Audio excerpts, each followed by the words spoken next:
రక్షణ అంటే నేను ఎలా చెబుతాను, రక్షణ పొందితే పెళ్ళిళ్ళు అవుతాయి, రక్షణ పొందితే ఇల్లులు కట్టుకుంటారు, రక్షణ పొందుకుంటే ఆగిపోయిన ద్వారాలు తెరవబడతాయి. నో, రక్షణ పొందటం అంటే నమ్మటం, రక్షణ పొందమంటే నీతిగా బ్రతకటం, సిద్ధపడటం.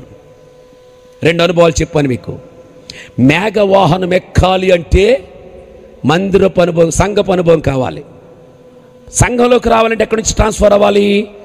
మందిరములో నుండి సంఘములోకి రావాలి, సంఘములో నుండి రక్షణలోకి రావాలి. రక్షణలోకి వచ్చిన ప్రతి ఓడు ఎక్కెత్తడా? మళ్ళీ కూర్చును తెల్లవారు ఇలాగే చెప్పేస్తాను మీకు. రక్షణలోకి వచ్చిన ప్రతి ఓడు మేఘవాహనం ఎక్కెత్తడా? మరి అలాగనుకుంటే సద్దూకాయలు పరిశీలు అందరూ వచ్చి ఏమన్నారు? నాకు బాప్తిసం ఇచ్చిమన్నారుగా యోహాన్ని. అప్పుడు యోహాన్ ఏమన్నాడు? ఒరే సర్ప సంతానమా బాప్తిసం అడుగుతారు పనికి మాలోళ్ళారా? బుద్ధి మారలేదు, సిగ్గు లేదా? అంటే ఇప్పుడు రక్షణ పొందిన వాళ్ళందరూ పరలోకం ఎక్కివెళ్ళిపోతారు అన్నది కూడా తప్పే. అయితే మరి ఏం చేయాలి సార్? ఇప్పుడు దాకేమో రక్షణ కోసం వాయించి వదిలేశారు, రక్షణ పొందితే సరిపోదు అంటారా? నో, మనం దేవుణ్ణి చూడాలి.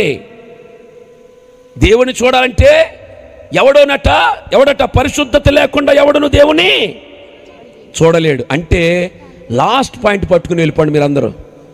ఏమిటంటే రక్షణ పొందిన వాడు పరిశుద్ధంగా జీవించాలి.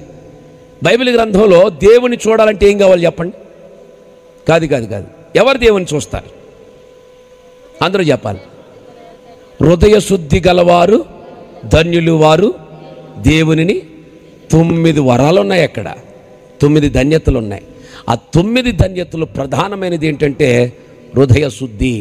హృదయ శుద్ధి గలవారు ధన్యులు వారు దేవునిని చూస్తారు. నా వైపు చూడండి. ఎవడైతే పరిశుద్ధంగా జీవిస్తాడో వాడే చప్పమంటూ మేఘవాహనం ఎక్కేస్తాడు, పరలోక రాజ్యానికి సదాకాలం వెళ్ళిపోతాడు. మీరు వెళ్ళిపోతా కూర్చుంటే మిగిలిన అందరూ ఊరుకుంటారా? ఏం చేస్తారు చెప్పగలే? మిగిలిన అందరూ ఏం చేస్తారు? బతకండి.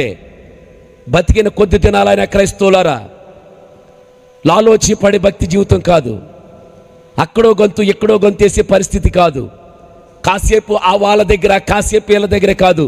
జీవించండి, పరిశుద్ధంగా జీవించండి. బ్రతుకుట క్రీస్తే, చావైతే లాభమని జీవించండి. పరిశుద్ధంగా జీవించండి. తాగుతూ వచ్చి ఇంకా మందిరములో ఆరాధనలు చేయమాకండి. తాగుతూ వచ్చి క్రిస్మస్ కార్యక్రమంలో స్టార్స్ కట్టమాకండి. వ్యాసాలు మానకుండా, వ్యభిచారం మానకుండా డాన్సులు కట్టుకుంటూ దేవుని మందిరంలోకి వచ్చి పరిశుద్ధులని మాకు కనపడతారేమో కానీ నీ నీతి క్రియలు దేవుని ఎదుట మురికి గుడ్డల్లా కనపడుతున్నాయి. పరిశుద్ధత లేకుండా దేవుని మనం చూడలేం.